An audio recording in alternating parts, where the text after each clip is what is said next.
Try to imagine all life as you know it stopping instantaneously and every molecule in your body exploding at the speed of light. Total protonic reversal. Protonic reversal. Protonic reversal with your host, Conan Neutron. Broadcasting from a secret underground lair in Milwaukee, Wisconsin. A gigantic middle finger to everything that is rock about music, rock and roll, and corporate power. The thing is, though, if you don't laugh, you're going to go on a killing spree with sharpened nails. Confidence of a hero or a fool, I wasn't exactly certain which. Could not be more professional. It's only one I choose to devote my life to. That's okay. It means something. It means something. And take that away. You know, that's my take. What's yours? Protonic reversal. That's like a science thing, right? Indeed it is. It is a science thing. It is a science place. It is a scientific fact that we are all up in your face. It is time once again for the one, the only Protonic Reversal. Welcome to it. That's right. Protonic Reversal coming at you. Different time for people that catch a live. And very excited to do so for this returning guest. We're going to be talking to him just in a moment. Rob from, Beverly Crushers is why he's here. The only Star Trek-themed band to consider, really. If there's other ones, I don't know. That would be a niche that I'm not unaware of.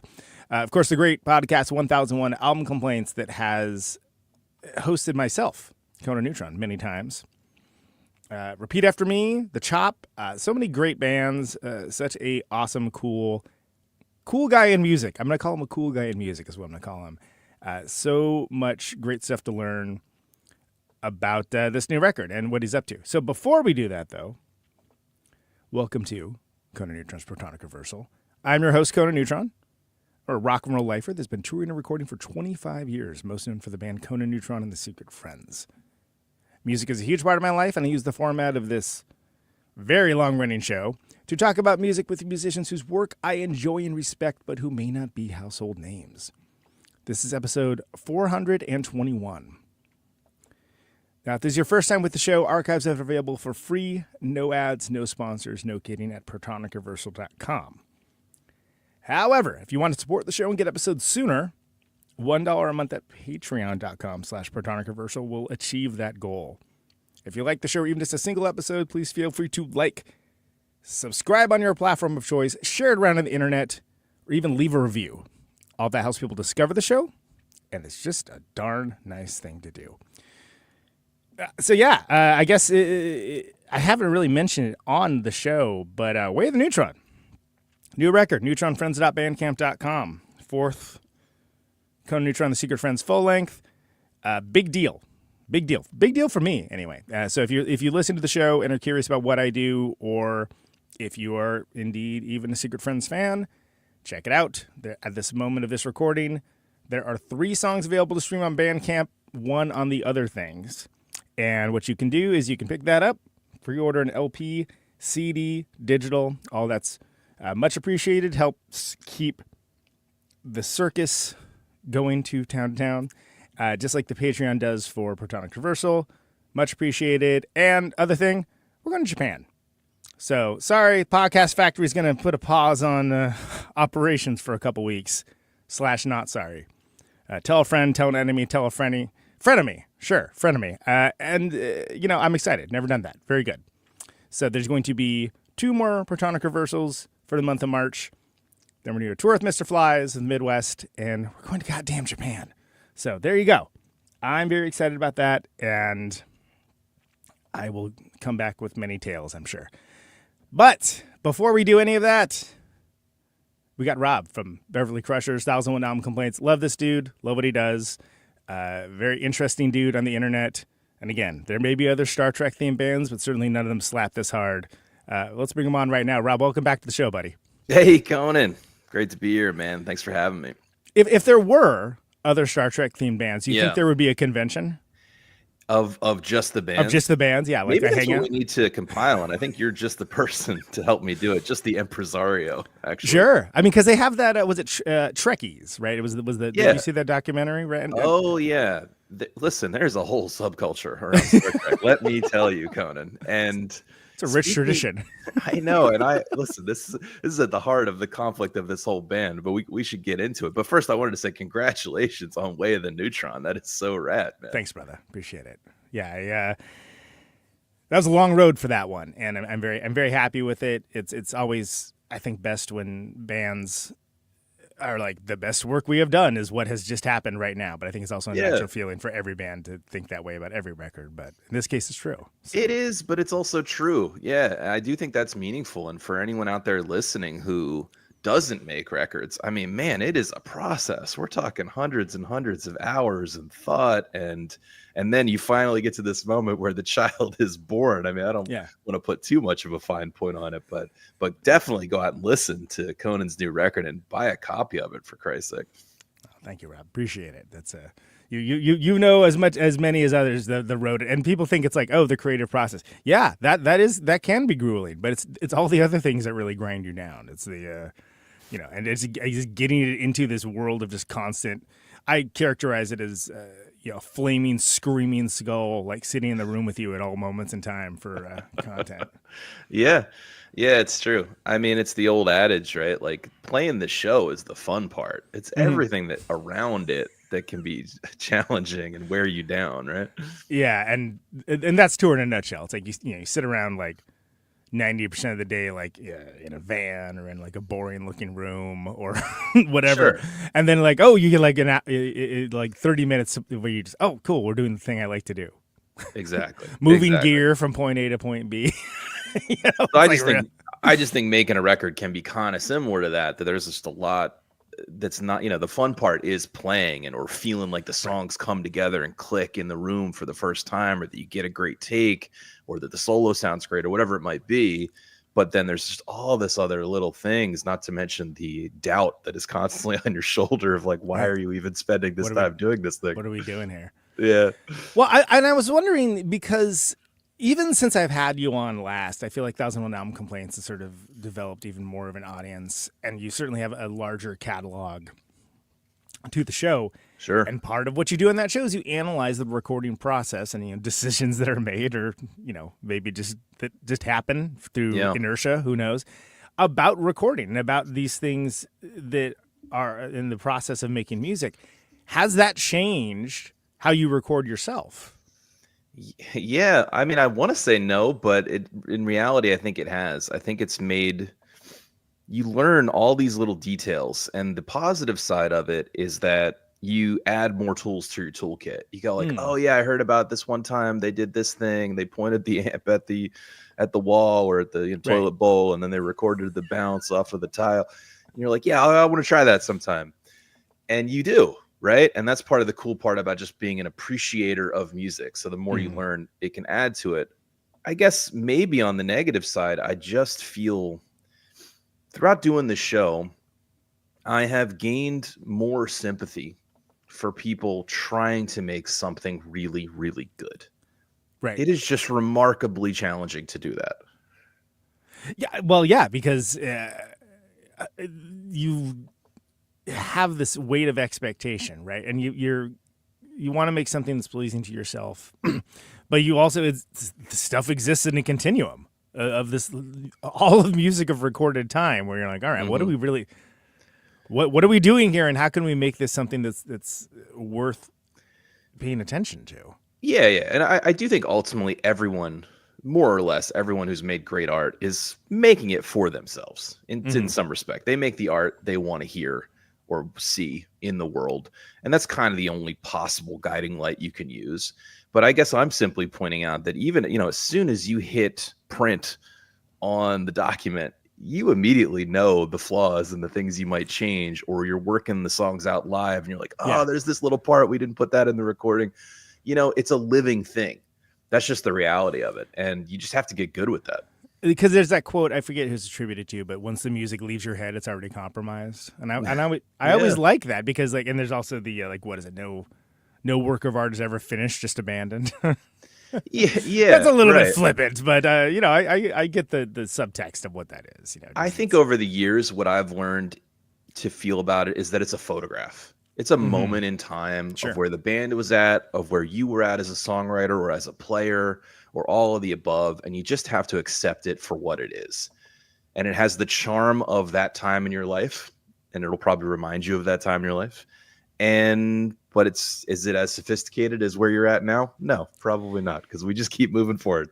And that's interesting too, because, and as someone that, I play live a lot, I tour a lot, and songs change as you play them, and especially if you play them a lot, and that can be good, bad, or indifferent. If for the most part, if your humans are playing it, they're probably going to change intrinsically in some way, shape, or form, even if it's small little things. Yeah. And so the idea of like the snapshot is important, I think.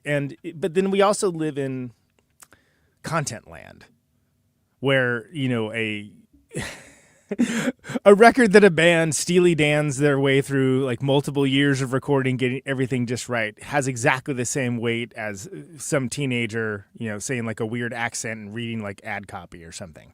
Yeah. It's all exactly at the same volume, which can be demoralizing for one thing, but also just it's the lay of the land. It's where we're at now. We're in the land of content. And I feel with Beverly Crushers especially, you've got a hell of a hook. Like it's sort of like if you're a Star Trek fan, you're like, wait, what? Like I've turned people on that I wouldn't even call music people necessarily. Not that they don't listen to music, but they're not like me, where they're buying 40 records a year from bands with goofy names that nobody's heard of. Sure. Making top 20 lists that doesn't have a band that's like anywhere near the Grammys, that kind of thing. But I say like, oh, it's this this Star Trek themed rock band. And they're like, stop right there, you've made the sale. And then like whether they actually buy it or not, I don't know, but they definitely go and listen to it because they know immediately, I know what that is. I want to check that out. Well, it did come about as a writing prompt for us to just try something. And I guess I should clarify that I'm actually not a Trekkie. I mean, I like Star Trek, and I will tell you all the things that are good about it. And specifically, the Beverly Crushers is a Star Trek The Next Generation. It's right, band. Which is important. There's an important. I've watched those documentaries that I know enough. Like, oh, okay, that's like it's like Hatfields and McCoys in some cases. Well, here's all right. I don't know where Discovery ranks. Let's just talk. I just want to talk about Star Trek culture and maybe fan culture in general, because I think you can relate to this. But the nature of how I operate, just in a lot of things, is that I'm a fan of a lot of different things, but I don't go so deep. I always, even though I get nerdy about things and I know a lot about them and I can be a big fan, I always feel intimidated by the super fans. I'm never at that level of depth and I always feel a little gate kept out of that universe, like people who have just focused all their energy on this one thing. So that's sort of what I'm referring to. I am a fan of Star Trek The Next Generation. Of course, that's why we made the band. I want to make that clear. But sometimes in the midst of being in a band like this, you run across people who are just going to throw such fanship at you. And it's too intense. It can be a little intense, is what I'm saying. And I think at heart, what I really am is a music nerd and a recording nerd. And that's the thing I really can get deep down and nerdy about, hence the podcast 1001 album complete. Yes, you're on the right show. Exactly. Exactly. But I think that's interesting too, because I feel like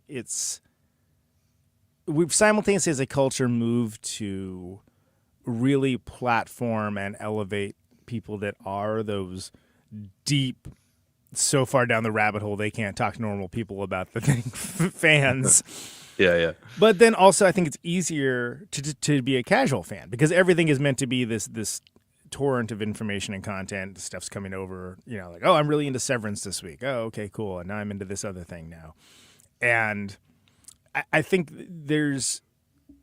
but I know what you mean about it being off-putting, where when someone's so into something, you're like, no, you don't even know the alternate cut of the blog. And like, oh my God, okay. Even the words we're using, I just feel like there needs to be a word in the middle. I'm not a casual fan of Star Trek. That would be disingenuous. That would be a perplexing thing to dedicate. Given what I've done. Yeah, given what I've done.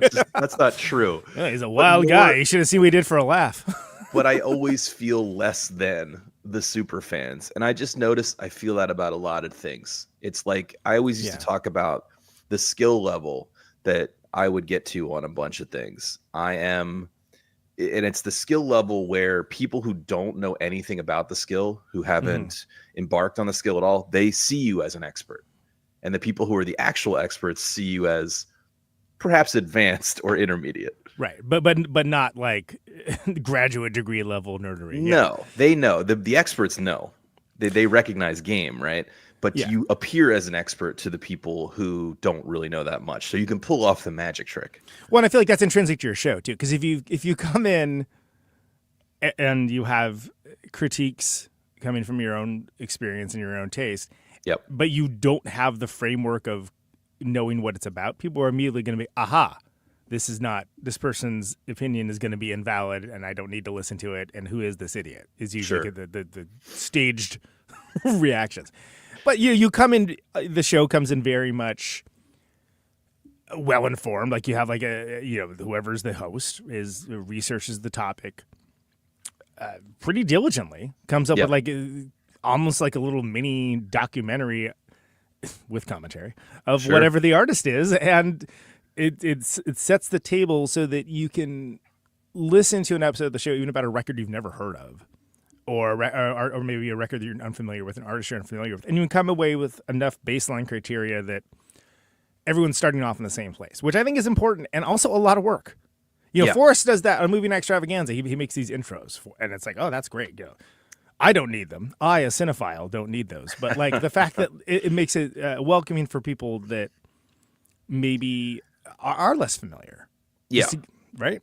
You're hitting on something that's really important to me about 1001 Album Complaints, because I'm conscious of the fact that I don't just want to drag other people down and be a hater. I really dislike that aspect of internet culture. Yeah. And I understand the irony of me saying that, given the title of my show.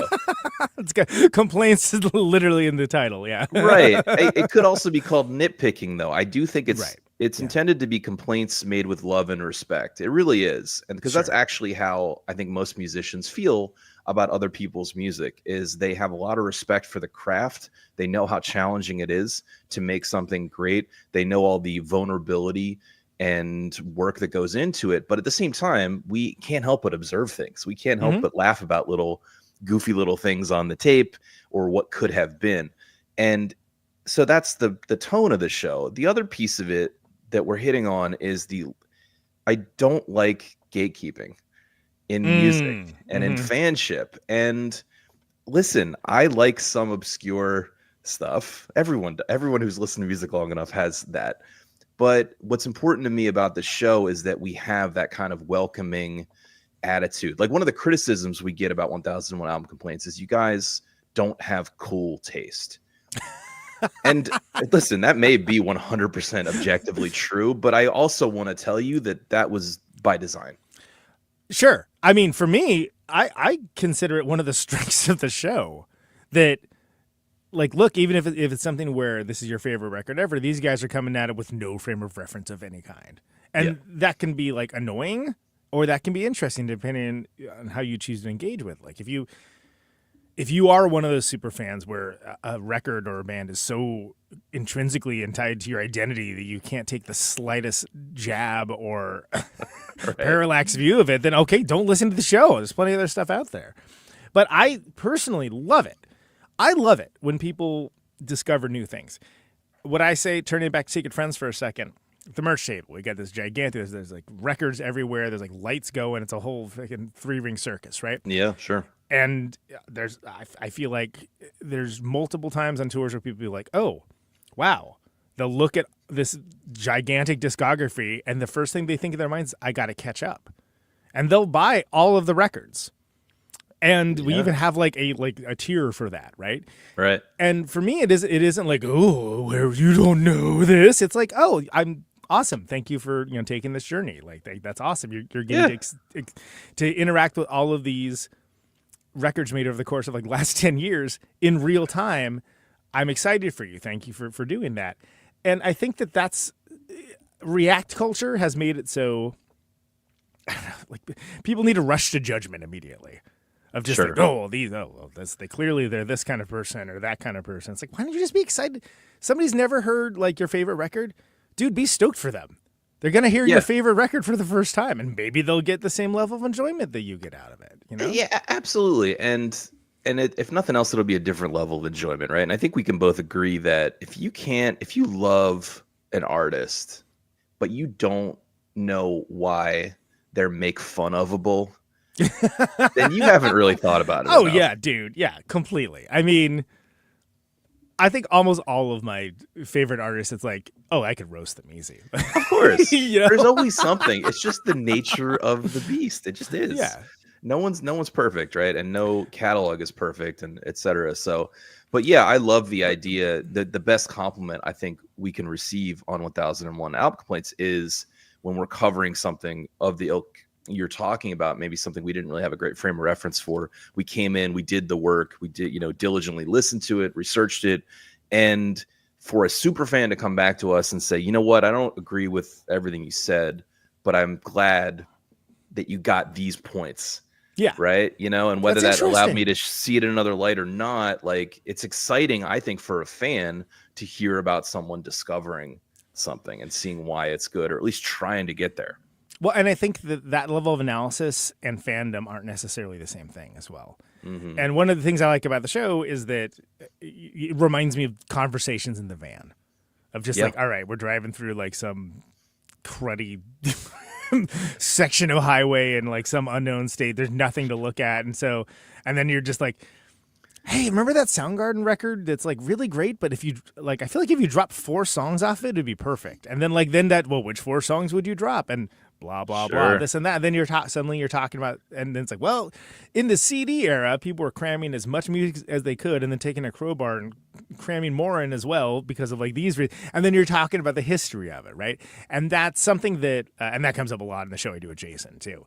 But I think that it's those kinds of conversations. It's the show's over, you're hanging out at the bar, and like, Thin Lizzy comes on. Like, it's weird that this was the hit because like they have the other songs that like in a different world this would be, and then you're talking about like, well, what makes that interesting? Why did that go over, not other things? It's anybody that plays music knows these conversations. It's just done more.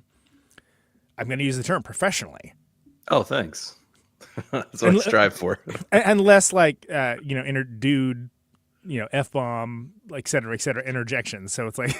Yes. Well, listen, I'll tell you, I'm not going to lie. I mean, I'm a middle-aged white man with a podcast, so I understand how cliche that is. But I really strive to make the show, and we all do, not just people shooting the shit. We've really tried to professionalize it, and it's gone through an evolution, just like your show has, Conan. Sure. And I never wanted it to just be people, just that. That is what you said is the pitch for the show. How musicians talk in the van on the ride home.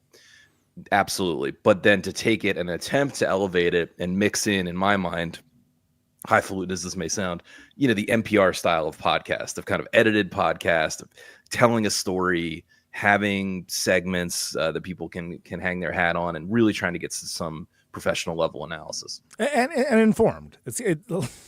Even when it's uninformed, it's informed. Sure, why not? I'm not saying we always achieve these things. There you go. Put that on a bumper ideal sticker, by the way. That's good. No, but because it is effort. But the thing is, and again, just like this show, it a lot of times, maybe to somebody who's a layman, it just sounds like I rolled out of bed and started talking to whoever was on. But that's not the case. There's like a depth of information and familiarity with the work most times. Oh, absolutely. Yeah. That I've like, look, I go up against like, the biggest nerd of those bands. And that's the thing of the show. And that's the secret of the show, is that who I have on, it has to be someone I'm interested in. Yeah. Or I won't have them on. Like you can't just slot it in. It just it wouldn't work the same way. It's hard to fake these things. It's hard to fake rapport. And yeah, like you're saying, it's you do all this work in the background to make it look easy. But the reality is, we've been studying for these podcasts our entire lives, listening to records, poring over the liner notes, caring about who played bass and et cetera. And it all builds to this, And that's what I say about the Music Year show with Jason. It was like, it is the one show I don't have to prepare for because I've prepared for, my entire life. My entire culture identity has been preparation for it. So I really don't for that one. But I kind of have two problems. One is when someone is, I don't like, you have to be real talented to do what I call an everything nothing show, which is like, hey, babe, we're talking on microphones. Great. I don't care. Anybody can do that. Sure. And the other end is the like just over prepared. And you mentioned NPR, and I would call it NPR core podcast, where it's like, oh my God, it just sounds like if somebody dropped a pencil, it would like crack the show in half. Where it's like, oh, it's so just precious and ugh. Right. So I personally have an antipathy towards that, which is funny because for a lot of people, that's what podcasts are. And if they hear anything else, they're like, oh, it's so rowdy. And it's like, well, that's the point. That's the point is to do it. And if you don't like it, it's not for you. Great. I mean, I like both of those kinds of shows at different times. And so, in my mind, we were always trying to balance a little bit of both of that. Because we have the rapport of being really old friends and musicians and bandmates over the years and, that kind of thing that you can't manufacture because we've been hanging out and have a shared set of references for, some of us have been friends for 30 years now. Yeah. And combine that with a little bit of that professionalism, which just I think keeps the story and the show moving along. Agreed, and I think that's you guys are right in the sweet spot on that, and that's a good place to be. And for me, I think that always, maybe not immediately, but that always rises above the others. That the people that like this. It sounds great. Too bad about the content, or the content is great. Too bad about the form. It's form and function have to follow. Well, thank you, Conan. It means a lot to hear you say that. And of course, you, as you mentioned at the top, you have been a guest several times on the show, and you're always amazing. You always come out swinging, and I especially love when you disagree with us. That's the most fun. I believe I paraphrased the Dan Aykroyd, Jane, you ignorant slut once. Yes, exactly. Yes, I remember. I don't even remember what I was yelling at him about. Perfect. Yeah, it was a good time to pull that out of the back pocket. No, and that's great too, because that exercise is a different thing for me than what I do with this show, and I enjoy it. It's good, and it's like most things, it has evolved and changed and grown. Like it's become better. I think it was bad to begin with, but you grew into what it was. You found what it was, and you follow the path on it. At the core, we both just like talking about music. That's what it comes down to, right? Totally. Yeah, I mean, it's any excuse. So if only there was a way to make this into work. But there's work that you do where you're paying the bills, and work that you do where it's fun and absolutely fulfilling. So yeah, and I feel like there's a decent amount of crossover for people to listen to this show that, if you don't, just check out the show. It's good. Like I always, for some reason, people feel the need to message me when they about, so you'll do it in a record or something. They'll message me about it. I'm like, why are you messaging me? Oh, well, that's how I found out about them. Like, why don't you message them?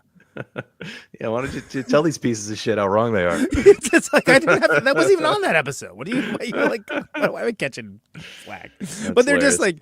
Just surprised or amused, horrified in some cases. I mean, whatever. It's nice to hear back from anyone about anything, right? But absolutely. Let those guys know. No, that's great. That means they feel allegiance to you, and I love that. Yeah, because they found out they found out about your show through the show. Like, okay, cool. I mean, I guess I'm not that's mad awesome. at that, but I think it's funny. It's like why I had nothing to do with it. Just like dude, I was laughing. I think we talked about this on the air when you were on for our Harry Nielsen episodes kind of recently, where you were in the comment thread on Patreon, just mixing it up with people, and then you got recognized a celebrity. That was hilarious. It's Conan, is this Conan Neutron? I've seen you live. This is rad. Yeah, that was fun. My friend Matt Armstrong calls that being recognized, when you were recognized for rock. I love it. Yeah, that's a good one. That's cool. Yeah, that was great. I don't even remember what we were talking about, but I was like, and then I was like, I'll be in Philly in May. So nice. So let's pivot a little bit. When I had you on last time, we talked about sort of the origin of the band into the collective, and I feel like it's necessary to get into that to understand Ghost Beef and to understand Beverly Crushers and this entire crazy interconnected cinematic universe that you've created. Yeah, thank you. Well, I grew up in Delaware with a group of buds. who all played music together. We went to high school and college together, and then we all, over the course of a few years in our early 20s, moved to San Francisco. And once we got to San Francisco, I insisted on putting together a band. We called that band The Chop, and it was just literally 5 best friends with questionable musical abilities in some cases, more of a band experiment than anything else, but we had a heck of a lot of fun. And that is when you and I first met. That's right. Back in those days, and we used to wear costumes, and every show was an event, and we staged a 70s prom. We kind of made up for our lack of tightness with energy dispensed via fire hose on the crowd. The with band antics, with antics, yeah. Exactly. The Chop had a confetti budget, if that gives you exactly an right. idea. But really, it was just about friends being away from home, not being fully baked adults yet. Standard story, right? First band, we toured around the West Coast. We had a great time. We made a record, and then as life moves on, people kind of disperse throughout the country. They get married, they have families, etc. But we have continued to be friends, of course, and we've continued to try our best to make music together, to release each other's records, to collaborate on each other's records on both coasts. And now we're doing this podcast. It's been about 4 years now for 1001 Album Complaints, same group of guys in this collective. So I think that's the background, is best friends since childhood who all play music and try to just do creative stuff together whenever we can. Yeah. No, and there's a lot to it, and the way the show has a free flowing lineup, it kind of feels like it's been the same thing with the musical project. People have been in, out. No one's like out, but involved and not involved. New people come in, so on and so on. A lot of it is born of geography, and we were hitting on this, a piece of it earlier, but like one of the things I learned from my first band, I don't know how you feel about your first band, right? And my first experience with recording was we played the damn songs so many times, live and in practice, before we recorded them, that it was cool because we learned a lot about the songs, and the arrangements were really beaten out, and we sort of understood how they worked. But there was a certain kind of life that was beaten out of the material. Yeah, that's what I always say, because I felt that way as well. That by the time, the first Replicator record, which really was my first band, we played those songs so many times that like all life and joy had drained out of them. Right. For me, anyway. I mean, they were very, they're competently performed and well recorded, but it was something where it's like, wow, it's a shame we couldn't have gotten that like when it was like not brand new, but when it still had like the energy of like, wow, I can't wait to see how this develops. It's one of the real intangibles about recording. But yes, I agree. Even though I find those early Chop recordings, that first Chop record, it has some charm to it, of course, but it feels like I can hear that there's a lack of joy coming through the arrangements. And, but in the time we felt like we really had to prepare, because you have studio costs is expensive and all this other stuff, and you just spend a lot of time working on the material. And so then I think, flash forward a couple years later, when we decided on the Beverly Crushers as a writing prompt, Star Trek The Next Generation was a show we watched together, not together with our families probably in the 90s, but it was something that we had talked about. Everybody watched it, right? It was prime time, sure. A hit TV show for multiple years. It was just something we used to kind of joke about, like what goes on after hours, or when people are in the holodeck on quote unquote vacation.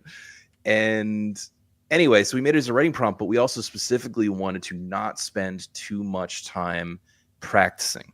And that also fit with the new life of like, well, we have jobs now, we're in a different stage of life where we can't be practicing 3 times a week with a band. Some people have families. There's like, real life concerns. Exactly. So we needed it. I've been a big fan of like, how can my love of music change and adapt throughout the stages of my life, and I still stay connected to it, but I have to change my relationship to it, which I think is a healthy thing. And so, this originally came together. We had been jamming just periodically as a trio, I think, and we were like, we should do something with this. I was about to leave town for a year. I moved to Asia for a year. We knew I was going to leave, and we had been jamming with this drummer. This is Tom and I from 1001 Album Complaints and The Chop. And we were like, we should do something to commemorate the fact that we've just been playing together over the last year. let's you do this. develop that bond, that Let's sort of write musical thing. Yeah, exactly. We had developed some kind of bond. It wasn't leading to a show. We weren't playing out or anything. We were just having fun. And so that's how the writing prompt came about. We're like, let's just write a couple songs relatively quickly, and let's take them into the studio before Rob leaves town for an indefinite amount of time, and let's see what happens. And it was this kind of sped up constraint of time approach that I think created something really, really cool on the tape, which it sounds like the band finding the best version of the song. It sounds loose. It sounds live. And I really learned a lot from that, honestly. That was a revelation for me. And we have tried to carry, there's always a balance of how much you're going to work the material before you record it to, how practiced you want to be. So I've been toying with that balance ever since. And when I came back from Asia that time, that's when we did the Red Light Fever stuff that you were part of, right, where we would literally do one day, band that's never played together, get through an entire song, including the mix, in one day in the studio. It was. Can I say two things? Yeah. First of all, I listened to that song recently. Like I was just going through I had to rebuild my iTunes library. It was hell. But I was like, oh yeah, I forgot about that. And I had that T-shirt. I wore that around for forever. Oh, nice. But that was doing that with you guys was actually something of a prompt for me to do Conan, Neutron, The Secret Friends the way that I've done it, which is to say that you don't need to tour songs endlessly and then record them. Right. What if songwriting and arrangement ahead of time, record music, and then, we'll work that out live later. And that's was a proving ground for me of like, oh, I guess I can do this. All right, let's try it at a different scale and maybe, with more things thought out. Like I'm like, I'll flash compose a hooky guitar lead. Sure. Yeah. Why not? Okay. What's weird about creativity, as I'm sure you've realized, is it expands to fill the box you give it. Right. And so there is something to the exercise of constraining yourself. And many people have done this throughout history, and it's been done many times with music, right? But it's like, I only have this amount of time. I have to do it. I have to make a decision about the arrangement. Should I cut that chorus? Should I change this guitar line? I have to record this solo, whatever it might be. And that is one way to manufacture lightning in a bottle. It doesn't always work perfectly. And it isn't for everybody too, but it is like for me, I think that's great. Especially I'm a big, when they're done well, concept records, I like them a lot. Art of Murder, concept record about Hannibal Lecter. Great. At the time I was like, this is the most successful record I've ever done. And I loved having that box. Yeah. And I loved having that. Yeah. And I would be like, well, I'm glad I didn't limit it to just Silence of the Lambs. Cause actually, Hannibal, okay, fine, whatever. But yeah, sure. There's a lot of canon. For the nerds, that's cool too. But also for me, I find having the box to be comforting. Just like I like having a deadline. I'd be like, all right. Yeah, totally. Record's coming out here. It has to be done by this time. Let's figure it out. Which, ironically, Way of the Neutron is the only one I've ever done for that band that wasn't like that until it was, where it's like, all right, the starship has to leave the dock. To use this Starfleet analogy. Yes, I was like, so this is now the new deadline. But the nice thing about that is we just try different stuff. Like, hey, what if we try to mix like this? Okay, yeah, that's interesting. It brings this to the table. I like this. I don't like that. All right, let's try it like this. Never have I done that. Because it's always just been like, well, there's the song. Turn that stupid hi-hat noise down. Like whatever, whatever it happens to be. And that I was glad to have that experience of doing that, because that was something that, as 13 records I think I've made, just counting full lengths over the years. And it's just kind of cool to be able to operate that way. But yeah, having like the conceit, the box, the timeline, the sort of like here's what we're doing. Anything that helps get you out of your normal way of doing things, because we all have this tendency to do what we've done before. Humanity just has a momentum to it in all regards, and creativity is not immune to that. And so I think that anything AC/DC, the Ramones, I mean, it's just like, Well, I'm not suggesting that my approach is the way to be successful or anything. No, it's there are definitely examples of it working incredibly well, of just like, hey, it doesn't really change that much. But then, like whatever, that's also one way. But that's I would one just way to do it. I would guess that even within those bands, they must find some way in their own way to mix it up, even though the end product doesn't sound that different. I'm sure they've done stuff. And this idea of a concept or a constraining concept, it can be so many things. It can be the writing prompt, like Star Trek The Next Generation, which is what we did here. And we're not genre specific, as you can tell from hearing the record, Conan. Yes. Or it can be almost anything. You know, I was recently thinking about Talking Heads and how during the Speaking in Tongues era of Talking in Heads, one of the things they did to break up the way they would do things is they switched instruments. And that's what you're hearing on what I think is one of the ultimate Talking Heads tunes, which is This Must Be the Place, Naive Melody. Yeah. That's them all playing different instruments from what they're used to. Yeah. And so it has this simplicity to it, and yet it's one of the most beautiful songs they've ever created. So my point is that would be another example of a creative constraint that you could just impose on yourself to try to get something a little different out. Sure. And so where did Star Trek become the thing? Like where was that just like, hey guys, I got a wild idea? Or we're just like, you know what would be kind of cool, ... I think we just had a few inside jokes about Star Trek, things we had noticed about Star Trek The Next Generation specifically, which was a series that ran in the 90s with Picard, Patrick Stewart, and a bunch of memorable characters. It's a little like Law and Order in space, but it also does a lot of character development. And so I do think there's a richness of characters on the show. And it's an interesting universe to explore. And so like some of the jokes we used to make were, I remember specifically because this is one of the first songs we wrote, was there is one episode where Famke Janssen, the Danish, I think she's Danish actress, Xenia Onatopp from Bond, is on the show, and she is like an alien that they're transporting across the galaxy somewhere. And the premise is that she is the perfect mate. That's the name of the episode. That's right. Yeah, that's right. I remember this episode well. Yeah. And she's going to go marry some dignitary, but the idea is that her alien race, even though she looks exactly like a hot human, her alien race, will bond to that person and become the perfect mate for them once they get together. By being in their proximity long enough, though. Exactly. Yeah. I remember this. But here's the twist, Conan. The Enterprise gets delayed for some unknown reason, and so she is on the ship a little longer than expected. And she's getting everyone on the crew hot and bothered because she's like ping-ponging back everything they want out of a woman, not to mention that she's a beautiful woman. And so at one point, she's talking to Riker, the sex monster of the show, in a variety of ways, in her quarters. And she's saying something that's, he knows it's a hands-off situation. He can't do anything about it. But he's getting all hot and bothered. And he walks out in a huff and he hits his communicator and he just says, "I'll be in holodeck 4." You're like, wow, here it is. Here's the evidence of what the holodeck is really for. And somebody, one would imagine, has to clean that out eventually as well. And like, what level rank do you have to be to not be on holodeck clean out duty? Just right. Getting the mop.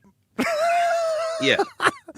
So, by the way, two things. Also, Jean Grey in those X-Men films, the singer ones, and also Goodwill Ambassador for Integrity to the United Nations. Really? In 2008, yeah, he was appointed as an ambassador. Good on her. Hey? I definitely had a big crush on her in Bond days. Yeah, she's a very beautiful woman. So it would just be silly little things like that where like, this is what's going on in this Star Trek universe. It's kind of a funny little observation about how people are in this universe. Again, character development, what's going on the holodeck. What's how does Data question? Data is the android on the show, kind of the Spock stand-in from the original show. Does he, because the show gets fairly philosophical.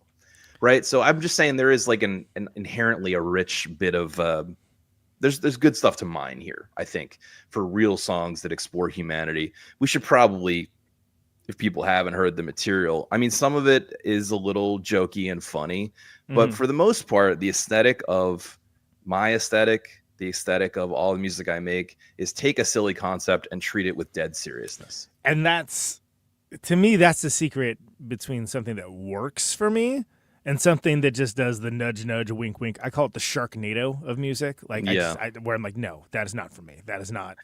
I despise it to the core of my being and wish to see it cleanse with flame. but looks good on you. So there's a lot of things like that going on, and we wanted to use it as a jumping off point to explore, not just to write songs with the band we were in at the time, but also just like you said, to write, arrange, do interesting genre explorations, try things we had heard on other records, basically, and see if we could turn it into something while also exploring some of these characters and what some of their underlying motivations are, what it's like to work on the Enterprise as a job, as an office workplace kind of thing, and what they talk about when the camera's not on. Right. So that would be Holodeck 4. That's Sick Bay, which 2020 I think is when you released that one, and that's I think you had the one before the EP before that, but that's when it came to my attention. When we originally did that recording session I mentioned, it was so this has been there have been many steps to this project. We've gotten a little tidier about our timelines over time. We did that back in 2014, and we quickly released the result of that session, which was an EP called Engage. And at the time I considered it a one-off. And like I said, I moved to Asia for a while. I didn't know when I would be back, but it got a really good response online, perhaps expectedly, because it is this niche thing where if you like Star Trek and you like music from the 70s, like, man, we are in your wheelhouse. Yeah, exactly. Couldn't be any more on target for you. Right. And so when I did come back a couple years later, I was like, oh, we should keep going with this. Like, I have some more song ideas. I think I had already written some more songs. And so that's what allowed us to power through and finish up the first full length, the Sick Bay. And this was, we finished it right as the pandemic was kicking off.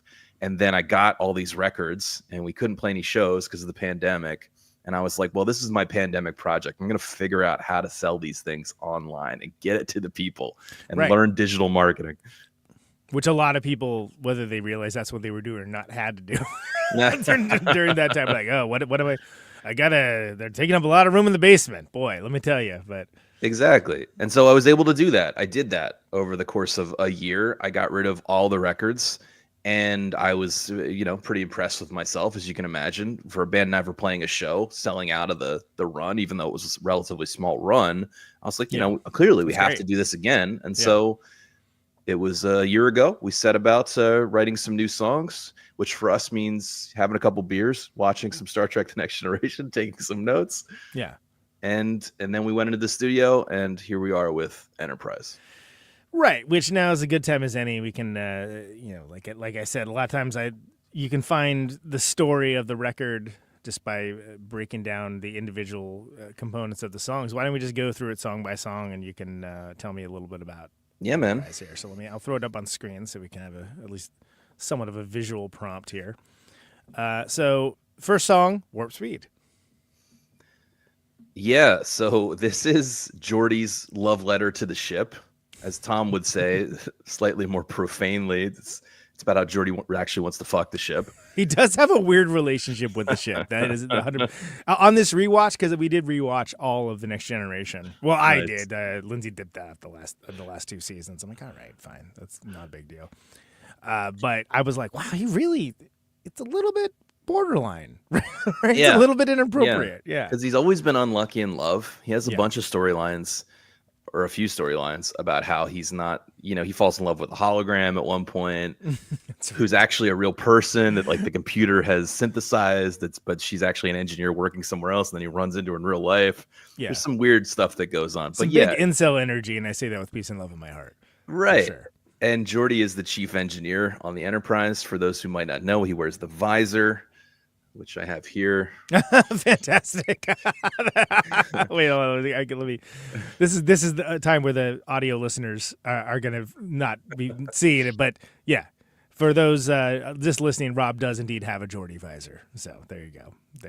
And fantastic. So Tom composed the tune, but can you see out of it? That's how I always. Yeah, you can see all right. It just has slits in it. It's not amazing. I wouldn't drive in it. If you did drive in it. Sir, are you wearing a Geordi visor? Yes, but I have a prescription. Thank you. Fantastic. So this one's kind of like an old school soul sort of track. It's got some horns. It's got some organ. I tried to do some nice lead-like rhythm to back up Tom, and it's really just pretty much a straightforward love song. I mean, we make some references in there, but I think it stands up as its own song. I love the hook in this song, and I remember when Tom played me the hook, I was like, oh, you got to keep working on that tune. That's a great hook. You and me were built for warp speed. You know, it just sounds like it could be a love song. It's a very 70s. It's that, it's that 70s. It's a car, but is it sort of vibe? But in this case, it's a starship, but is it? But it's a great first song. Yeah. Yeah. Awesome. Cool. Anything, and anything with a recording or anything along those lines too. Feel free to toss that in. Well, I doubled up.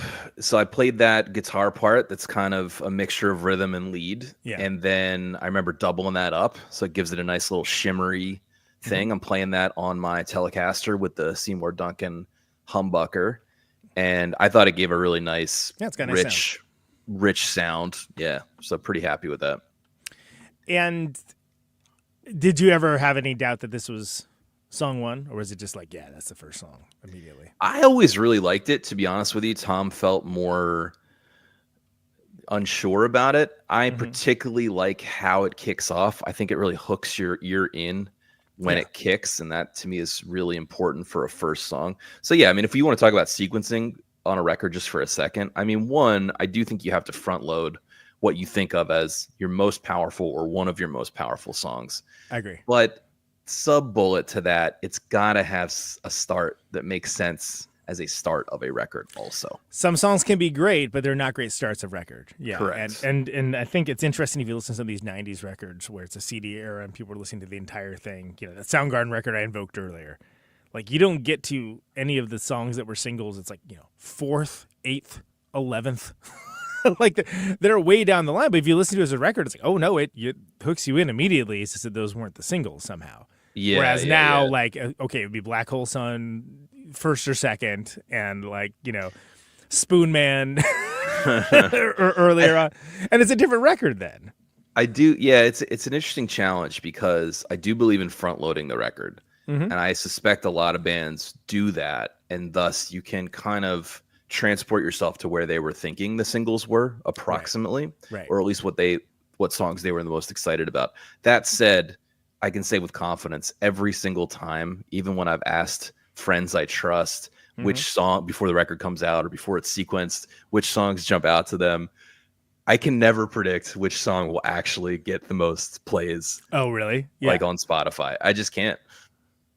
I mean, it's kind of just that's kind of the fun of making a record too, though, right? Because like what hits for the band isn't necessarily going to hit for the audience in the same way. And sometimes I've had that happen where it's like, oh yeah, that song's all right, and people like, oh, that's my favorite song on the record. I'm like, yeah, really? That one? Okay, cool. Yeah. How about this one? That's good. You can't predict it. Okay. Typically, or at least I can't. I mean, that's part of the process, though. That's part of the process of engaging with an audience, and then you can choose what to do with it. You can choose to ignore it, or you can choose to like take that in and be like, all right, well, it seems like somebody likes to have that, and also sometimes there's a level set, right? Yeah, totally. When we did the Dark Passengers record, it was important to me to like come out with a banger because I think when people are writing about topics like that, the music tends to be sad sounding. I was like, no, it's not going to be sad sounding music. It's going to come out with a hard banger riff immediately. and that having that there, like having the title track first would have set a completely different tone. And not in a bad way, just would have made a different tone. It would have been what people expect. And I think it's important to, like, you can find it in contrast as much as anything else. So anyway, absolutely. Yeah. Just a Pretty Face. Tell me about this one. Yeah. So this song is about Troy, Counselor Troy, who is kind of the hottie of the show, or at least she's presented that way. And it's about her feeling relegated in her status on the crew, that she's not taken seriously enough because they make her wear low cut onesies all the time. And which is like if you think about it objectively, from it being like, whatever the military looks like in the utopian future, it is kind of like, why is she the only one wearing these outfits, right? Yeah, it is. And even remember that episode where that one dude, it's kind of like the jerk who gets results, who comes in as like the temporary captain. Yes. Like he like bags on her, like, I need to see you in a regulation uniform. And it's like it's maybe the first time I actually was like, oh yeah, that is like what? She's in this weird cat suit. Like, why is that? I mean, we all know why, but like from a in canon explanation, you know. Yeah, so I wanted to write from her perspective of going like, yeah, this is not really fair. I'm just as much a member of the crew. Right. Her talent, she's half Betazoid, and her talent is that she can feel other people's emotions and sort of subtly or somewhat read their mind.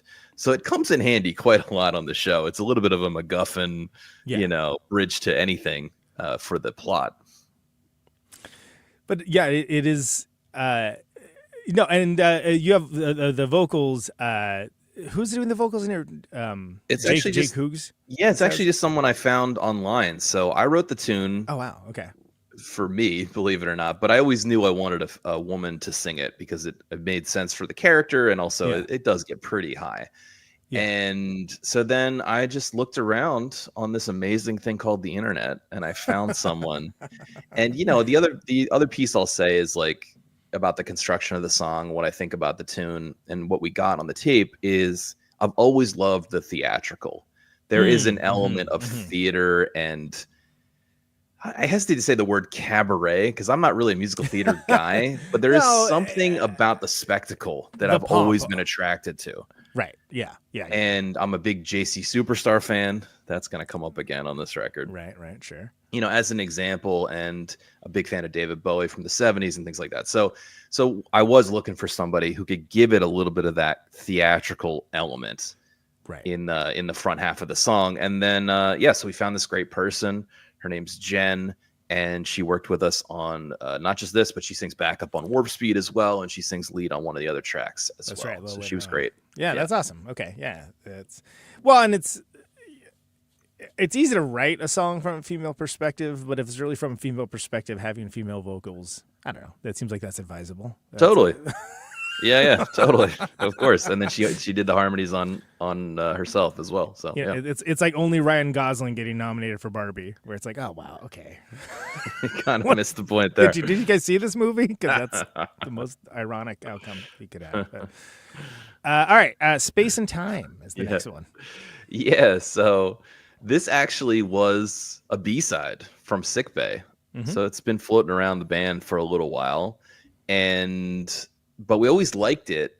It has a levity to it. It is from the perspective of the character called Q, who is the trickster god of the galaxy. He kind of has ultimate power. He pops in and out. He changes. Talk about a MacGuffin, by the way. I love the character. Talk about a MacGuffin.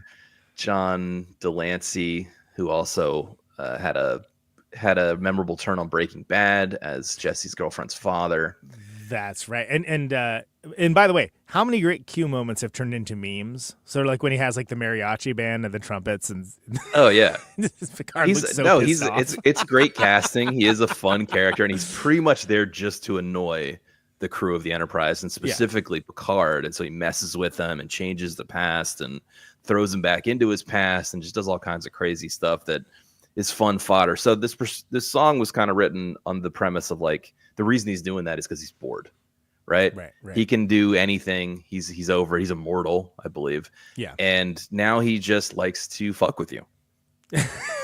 which seems to be the character's motivation, because you never understand like why is he. And you never understand why he's doing it, but it does seem like he fixates on Picard, especially because he's such an uber serious individual. Right. Like he's not like even Kirk is fun. Right, like it's sort of like he's like more of the fun captain, and it's like with Picard, it's like no, he's like the staunch, he's like, dad. Oh man, watch out, for sure. Yeah. And so it's like he just likes to bust balls across time and space, apparently, basically. Absolutely, and to be honest, I think one of the reasons I held off putting it on that first record, and I felt a little weird about it, is because of the cursing, because the chorus has the line, I fuck with your heart, I fuck with your mind. I'm fucking around with the value of fabric of space and time. Weirdly enough, I have a podcast where we curse, but I just don't consider cursing a big part of my brand, for lack of a better word. I wanted to ask you about that specifically, because that is something that in my daily life, I curse plenty, but I don't like doing it in songs. Yeah. There's one song on the first Secret Friends record that has an expletive. And other than that, that's it. And it's weird because it's a rule that I only apply to myself that I'm sure nobody cares about. But Right. it's something that is kind of important to me.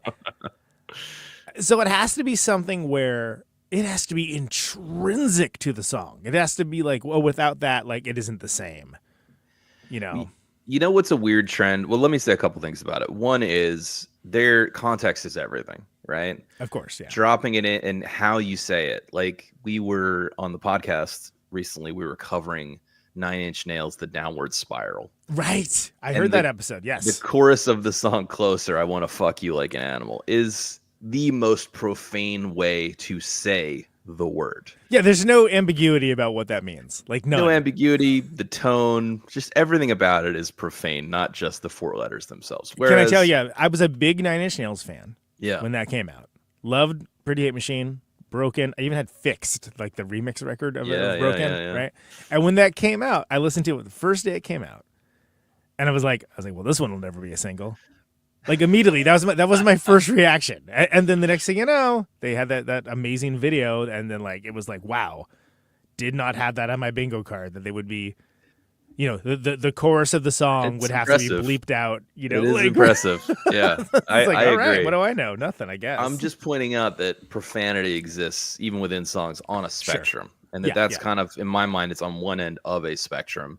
And this, I'm saying it, I think, in a much more playful way, and that's part of how I got okay with it. And I should point out that, weirdly enough, I did not release this as a single, as we do the trickle effect of tracks, but this did by far the best on Spotify. People responded to this song for whatever reason. It's the way it is, I guess. I don't know. The way it is, and I'm happy with it, of course. But I like big sing-along choruses, and I like having a little bit of levity in the mix here. That's fine. And there is actually one expletive in Way of the Neutron, but it's on the last song, The Way, which is already a 6-minute song. And just snuck it in there. The line is, I'm a motherfucking dandelion. I thrive under adverse conditions. Because I was like, is there any way I can say this without doing that? I'm like, I could, but this is the way to say it. Yeah, of course, I don't really think there's any problem with it. I was going to say, I've also noticed there is a trend in modern pop music, especially with female singers, where they're dropping more F-bombs. I've noticed that as well, yeah. So it's with the times, Conan. I know. Well, there you go. I mean, it's like, look, one of my favorite movies is Glengarry Glen Ross. It's like... Sure. I mean, it's like a symphony of expletives in that movie. You know, I like Tarantino.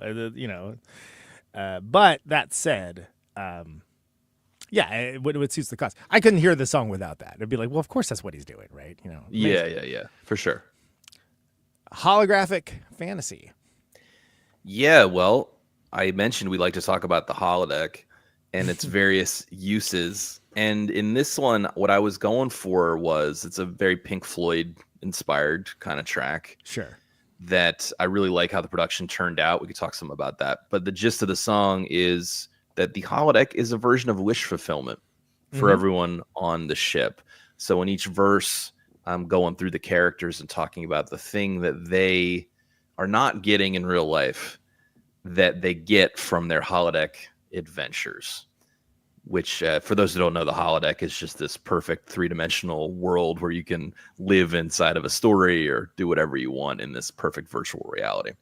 And I love that in the Deep Space Nine version of the holodeck, it's clearly just used for sex, and that's it. Like it's right.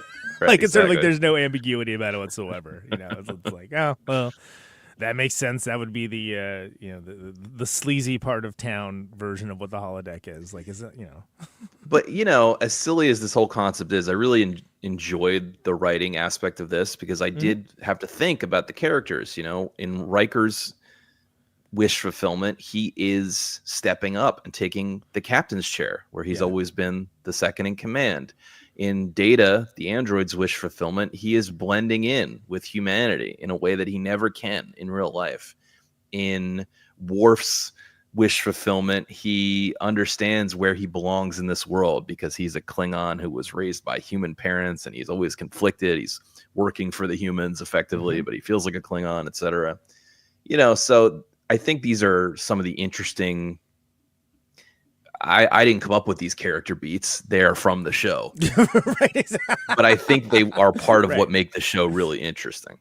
Well, yeah, because if you think about Next Generation kind of brought in the, a lot of times through the auspices of the Prime Directive. It was like, what is the, the moral dilemma of you have duty versus morality in some cases, and then the repercussions thereof. But then there also on the less political side, you do have the personal side of like, look, these people are like on a ship. This is like a military expedition, even though it's like this utopian version of the military that doesn't seem to do like space colonialism or anything. It's more of a peacekeeping force. But by that same token, like, what do you do for recreation, right? Well, it's not like they've evolved beyond the baser needs of humanity. They're going to have it, but also be like, I want to be in a jazz club. I want to be Sherlock Holmes. I want to, whatever. Great. That sounds awesome. I want to be in Lord of the Rings. Okay, cool. Congratulations. You're doing it now. Yeah, absolutely. And I think the show really did a great job with that. And if anyone happens to be listening that hasn't watched the show, I do think it holds up pretty well. I don't know how you feel, Conan. I think I might recommend to a brand new watcher and someone who's maybe totally alien to Star Trek to maybe start with season 3. I think they switched writers and it got a lot better at that point. Well, that's also when, Ronald D. Moore really kind of came into his own there. And like he also is the one that brought us the Battlestar Galactica reimagining, right? That's he's no joke in sci-fi. Like he definitely, and I agree. I think there's I saw a watch guide, and season 1, there's a few good episodes, right? But it's sort of like, it doesn't. You're like, yeah, this is good, but whatever. And then I feel like it really becomes something special by the time it gets to season 3. Yeah, I would agree, and I don't think you're missing. You could go back and watch 1 and 2 later. Yeah, if you're into it, I don't think you're missing because it's not super serialized. Reminder that you'll have in a the jump 90s, scare with a clean-shaven Riker. Oh my god! right. Please grow some facial hair immediately. But it's worth noting that these shows. This was in the early days of serialization. It wasn't overly serialized. There are some plot lines that go throughout multiple episodes and even a little bit through multiple seasons, but you can kind of take each episode on its own. And then it starts introducing more nuanced characters, as knowing as can be like Barclay, right? Where it's like, oh yeah, this guy isn't the coolest guy in the room. Like he has his utility and he has his strengths, but he isn't, he's socially awkward. He has inappropriate crushes on other. I mean, how great of a reveal holodeck wise is it when it's like, oh, he has like versions of the crew. So and, like, creepy. It's just like, so oh my creepy. god. Well, it's kind of like so gross, dude. What's the USS Callister? Exactly. Black Mirror. Exactly. They would be like, what if that, but more malevolent? Didn't get quite that dark, but it's a great segue to the next song, which is a Barclay song. Yeah, that's right. So let's move on to Finally the Frontier. Yes. So this kicks off side 2. And as you mentioned, it is about Lieutenant Barclay, also called Broccoli, behind his back. Right. Yeah. Who is played by the guy who played Murdoch from the A-Team. Yep. And is... he's kind of a minor character, but I think he probably appeared in like 10 episodes or something. He's a recurring character that has a large influence, like a large influence on the show, which is to say hilariously so because he's such a second, like purposefully written as a second tier character. Yeah. And so this is about him and some of his fears, and also about him. There is a storyline where he not only faces his fears about things like transportation, but he goes and he merges with some kind of alien entity and becomes super smart, like a crazy brainiac, who like takes over the Enterprise and they have to stop him. He sort of becomes a villain. So that was the nature of this, was him expanding. And it always reminds me of the line from Paranoid Android, "When I am king, you will be fast against the wall." He's that kind of character. I thought it was First Against the Wall, but either way. First Against the Wall, sure. Either way. First, fast, whatever. We'll get there when we get it. No, and that's a great, just way ahead of its time example of like the nerd that goes evil, like almost like with given power, or just sort of like, oh, maybe they're not harmless and innocuous. And again, the Cowster, of course, is like one of the best non-Star Trek episodes. It isn't a Star Trek episode, frankly. Yeah, the framework of it. One of my favorite Black Mirror episodes, actually. It's really great, and yeah, I should say like Star Trek, at least in the Next Generation era, didn't go that dark, but they're willing to go to a couple places like that I think weren't that common in the 90s. They did a little bit more with Picard to the Picard show to sort of limited, sort of mixed results. Sure. Success, I would say. But yeah, it was, I feel like where most modern Star Trek fails is it goes too dark. It's yeah, sort of like, that's fair. Yeah, it's not the tone of the show, right? It's not a mean. It shouldn't be a mean show, and I feel like there's a couple things that they've done where it's like, you kind of miss the plot a little bit of this, in my opinion. Well, that's a good point, because I think when you think about the original series, it's kind of about the exploration aspect of being in Starfleet, and I think that Next Generation is kind of about the philosophy of the universe you've built that doesn't have money.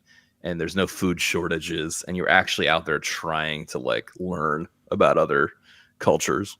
Right, instead of just experiencing them and fighting or fucking them, which would be the exactly classic liberal bullshit. Right, exactly. That was Kirk. We did that already. and then the Enterprise. The show Enterprise was just about them just getting, shellacked to the core of their existence. And they'd be like, oh, yeah, why don't we invent this thing called shields? That's a good idea. I haven't been talking much about the recording, but I will say for Finally the Frontier, I had a fun experience. We did the bass tracking and a fair amount of the overdubbing at El Studio in San Francisco. Fantastic. With Phil. With Phil Becker, yeah, and it was amazing. But anyway, on this track, I randomly got to play. They have Dwayne Allman's Greg Allman's like touring rig organ in there with the Leslie speaker that's on loan from the family or something. It's just sitting in the studio, and so I got a chance to play that on this track. Can I just say that we were we're doing like one of the moving extravaganza after parties, and we're talking about the most inappropriate thing to ask from a DJ at a dance club, and I decided it'd be the Allman Brothers. Like a big oons dance club. It'd be like, can we hear some Allman Brothers, man? It was like, what? No, you can't hear some Allman Brothers. This is not. So Allman Brothers dance remix. Nice, dude. Yeah. And we haven't level set, but I am technically the guitar player in the group, so it's very exciting for me to even touch the keyboard. Yeah, well, especially something that's historical. But yeah, there's some cool synth on that too. Some organ. Yeah, absolutely. Yeah. So we have a player in the group called Scott. He plays piano. He's an amazing piano player. Right. So he does a fair amount of the keyboards, or almost all of them, and he also plays trombone. Which there's some brass on here. Yep, absolutely. Yeah, which he picked up, and a bit of trumpet as well. But he's been playing trombone since he was a kid, in part because he saw Riker on the show, The Next Generation. Really? That's amazing. That's so great. So that's how we're able to get all of that. But yes, when it came to bringing it back to my office, my home studio here at home, I have this purpose-built synth that my friend curated a bunch of patches for me, and so actually synth is all me on there, which is fun. Yeah, that's great. I once a friend of mine, actually a player in Secret Friends, was talking about how he wanted to make an all synth record. I was like, you need to call it "Fucking Around with Synths" as the album title.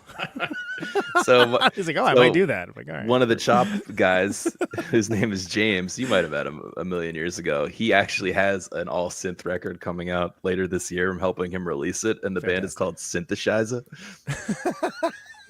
Well done. Good. That's awesome. Great that's name. Good. Yeah. That's good stuff. Tell me about the listener. Yes. So where do you go when the working day is through? You go to the bar, obviously. Guinan. And the bar, 10 Forward, really big part of the show. And the bartender there is called Guinan, played by Whoopi Goldberg. She has ridiculous outfits and hats and color schemes. But the premise of the listener, other than being a JC Superstar direct reference, which, I mean, listen, any chance I get to rep JC Superstar, sure, please listen to it. I'm referring to the concept album made before the stage show was even a thing. I'm not talking about the movie. Listen to it. It's awesome. This is about how Guinan gets to have, she has to hear all the crew's problems, like any bartender, right? They're constantly just coming to her, kvetching about whatever's going on in their lives. And it's not really her job, but it is because she's a bartender and she's over it. That's years. I mean, that's like centuries of yes, of like listening to people. I mean, and a lot of people who are bartenders, like, yeah, you just kind of get desensitized to it. But she's like especially dialed in and empathetic in a way that's like, wow, that must be exhausting. Yeah, her character is kind of like this wise immortal. She's either immortal or she's century. She's certainly centuries old. I don't know if she's literally immortal or not. Yeah, and she's from this species who has lots of power, and she actually goes toe to toe with Q a few times throughout the series. But for whatever reason, she's just hanging out as the bartender, and she listens to everyone's problems. Yeah, and I think that she's based on the character's based on like a real character from like some Prohibition era bar that was really notorious. That also was named Guinan. That was like a notorious. I did not know that figure. Yeah, and I do know that after she hit really big with The Color Purple, her agent's like, well, what do you want to do next? She's like, I want to be in Star Trek. Wow. And they're like, what? No, you don't. That's like that's TV. That's a series. Like, what are you talking about? It's like, no, I want to be on Star Trek. And apparently, Uhura, Nichelle Nichols, was like a huge inspiration for her to get into acting. Yeah. First interracial kiss on television, right? Absolutely, yeah. So she was like all about. She's like, I want, because at the time they were like, oh, they're gonna make a new Star Trek, and she's like, I want in. And they're like, well, we cast it already, and like, but we have this, we can make this role that we were, gonna that's have great. To be a recurring character and expand it out. She is a very memorable character. I have to give Whoopi credit, and when I watch her on the show, it is a reminder of her. I feel like her persona and her public image is much different these days than it was in the 80s. Yeah. But I enjoyed a lot of her movies back in the day. Oh yeah, I mean, they were fun. Yeah, look, Jumpin' Jack Flash and Sister Act, comedies, Sister Act 2. Yeah, just like exactly, kind of like not uber serious cinema really, which is funny because The Color Purple definitely is, and it's like, oh my true, God, yeah, right? It's she's got range. I think she has an EGOT, right? Right, and also, but like, look at Geordie and Kunta Kinte.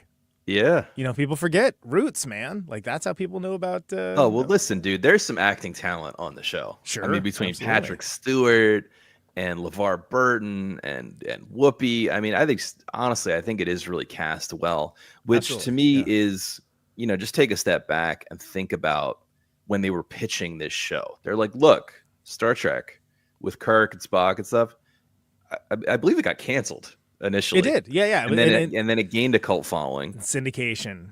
And this would have been 25 years ago-ish, or 20 years ago. And they're like, the next generation, all new characters, no connection other than, and it just seems like such a terrible pitch to me. Like, how could that have worked? Like, what? Like, what do you like? How would that work? Right. And I don't know if this is the only. What else has the next generation subtitle attached to it that works? Nothing. And at the time when it came out, I was like, that's a horrible name for that. It's a terrible name. It's like an immediate parody of itself. Yeah, it's like, what are you doing here? And then Star Trek. And now we can't think of it as anything else other than that, right? Because it just happened, and it happened to hit at a time where that type of serialized television, also a sci-fi show, right? It had been a long time since there had been a sci-fi show that was a scope and scale of it that was not just shoot 'em ups. Yeah. And this is like the opposite of a shoot 'em up. That which doesn't say there's violence, but it's a sort of they do everything they can to avoid violence, and that's I don't know, man. It's pretty incredible if you stop. I mean, 87, I think, is when it came out, right? That first season. Yeah. It was like, it was early, and I think it also presaged. I mentioned Law and Order in Space, but I think it really was one of those early 1 hour primetime dramas. It was, yeah, where they solve a case kind of approach, which has now become like a procedural in space. is sometimes what it feels like in a good way.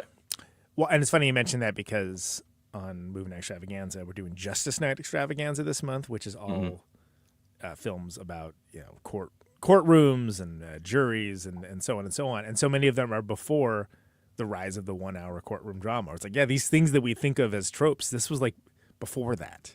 Right. This is like what set the level for, hey, what if we did that, but we did it weekly? Anatomy of a Murder and stuff. Where it's like, oh yeah, it's crazy how much culture has changed, and we just absorbed it.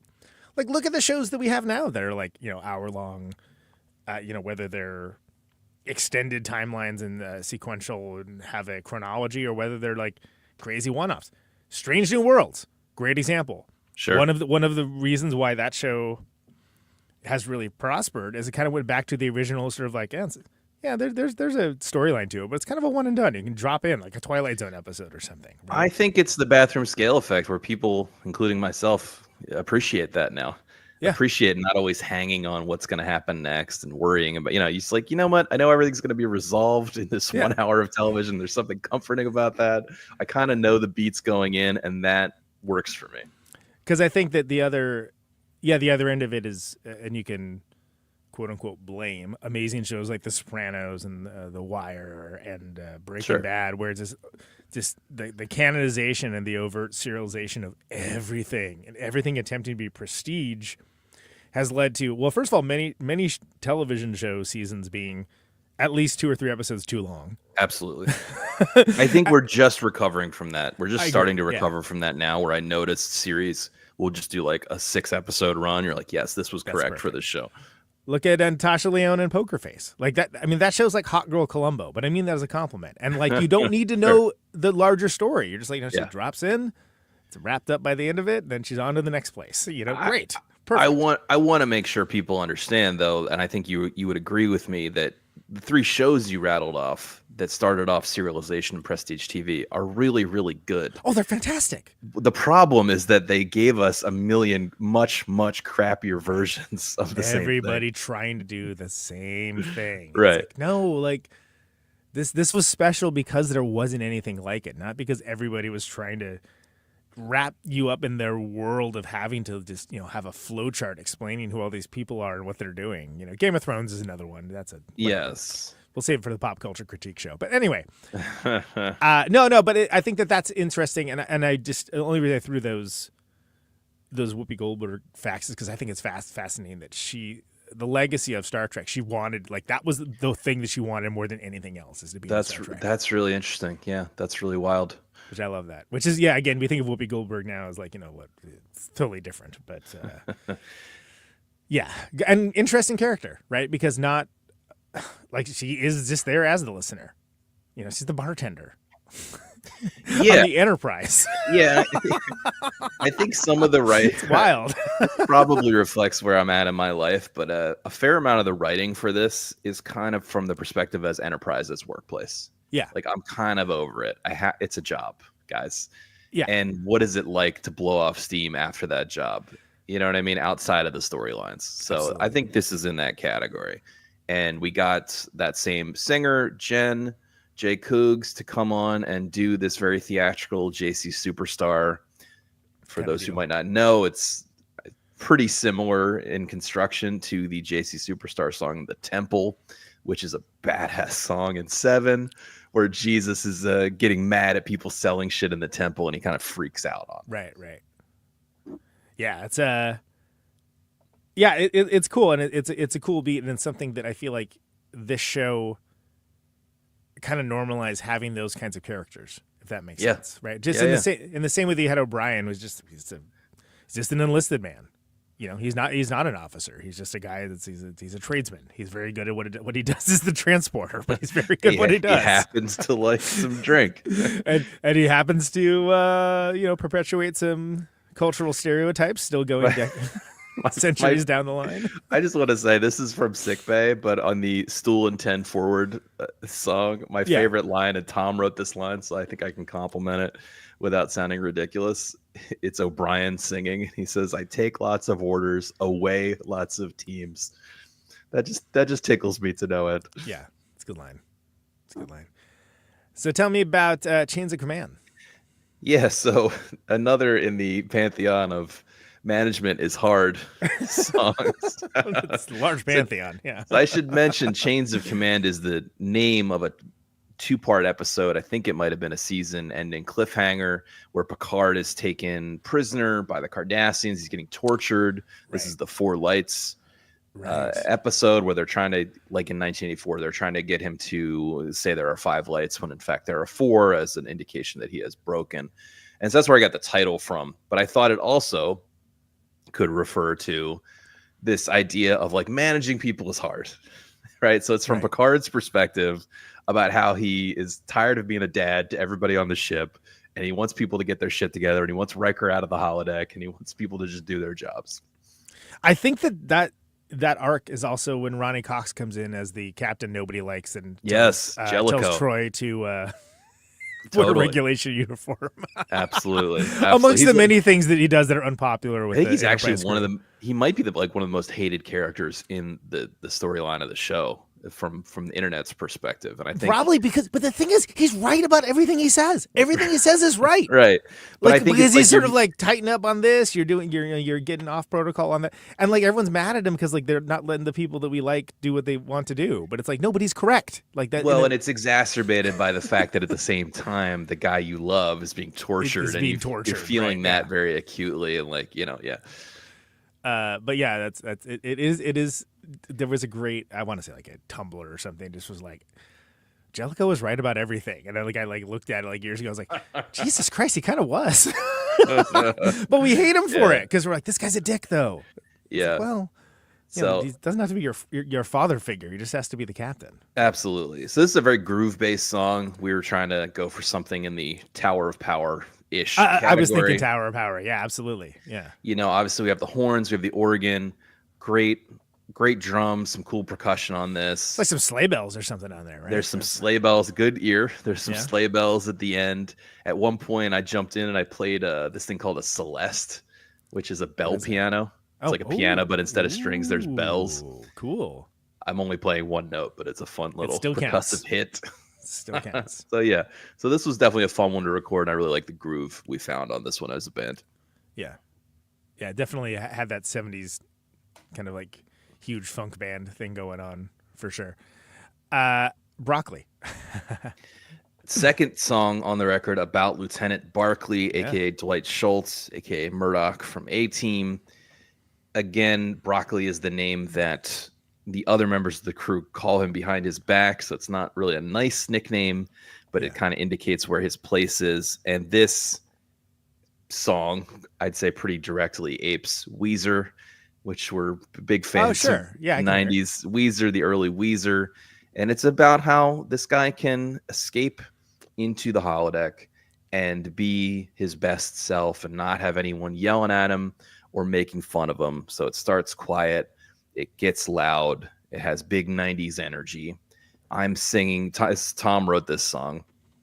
And actually, well, I'll tell you a little about the recording first. One, it's fun, I think, when songs have a big dynamic change, because I like this idea that you're listening to it and you kind of have to like turn up the volume on your stereo because it's so low dynamically. You're like, what is that? At first, and then it kind of just like kicks in big, and your speakers are kind of blown out. So that's a lot of fun.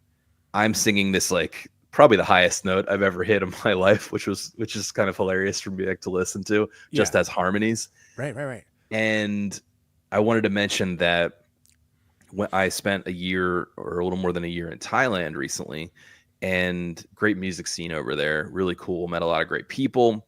Well, anyway, I bought a guitar, a cheap Squier Strat over there, and I brought it back and I made it my project guitar, and I swapped out all the hardware, including the bridge and the pickups. And it's kind of been I call it the TIE Fighter. But anyway, I'm using that guitar on this, and I use it for the solo of Holographic Fantasy as well. And I'm just I'm really proud of myself, Conan, because I'm not really a handy person. So it was an exciting journey to learn how to solder those fat 50s into the thing and get some nice sustain and even learn how to use the whammy bar just a little bit. Fantastic. A couple things about Dwight Schultz. I guess he credits Whoopi Goldberg for getting him the role. Like he he's a noted character actor, right? He worked with Brent Spiner, Jonathan Frakes, in other stuff previously, but like he assumed like when he was going to be on, he was going to be like some alien with like a weird head or something along those lines. Yeah, and a lot of people credit that character as sort of like being groundbreaking in the fact that he was followable. He was like like a normal dude, more like a fan than like these overarching. That's a good point.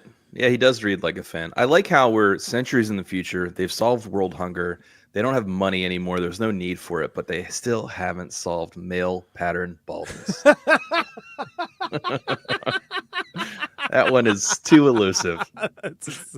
Some things just can't. It's too hard. Science can't do it. No, but to give credit to him, I do think he's a very memorable character for how little screen time he actually gets in the whole of the series. I think that's kind of what we're saying, and that's why we wrote 2 songs about him. And it's it's a very different portrayal than I think the other thing I mostly know him from, which is the A-Team. It's a very different character. Oh yeah, I mean absolutely, like iconic in that role, and to play like this as like I don't know, I would say his second most, well maybe first known role. That's crazy because that was let's say if you're of a certain age, he's Murdoch. Period. Right. End of sentence. Like maybe kids today are like, what's that? But well, how many seasons did the A-Team run for? Because in my mind, it's like 17, but it's probably 3. I think it's 5 seasons according to the end. Okay, that's respectable. Yeah, but it seems like it was just like on for all of the 80s. Exactly. Right? Yes.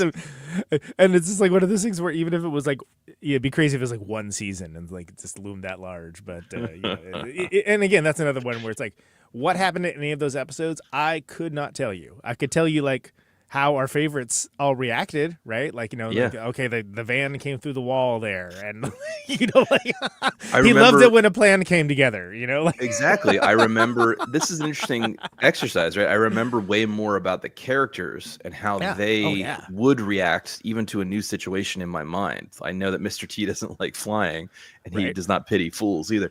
But a face was very smooth. That just says something about character development, though. But you're right; I don't remember any of the storylines. I think doesn't even matter. It doesn't matter because it was kind of the same storyline again and again. I think that one of the things that stands out to me about Next Generation is it has both of those elements. I do think not every single storyline is a home run, but I think throughout the years, a lot of these read as really compelling sci-fi and or philosophical short stories. And in that sense, they really stick with you for a long time.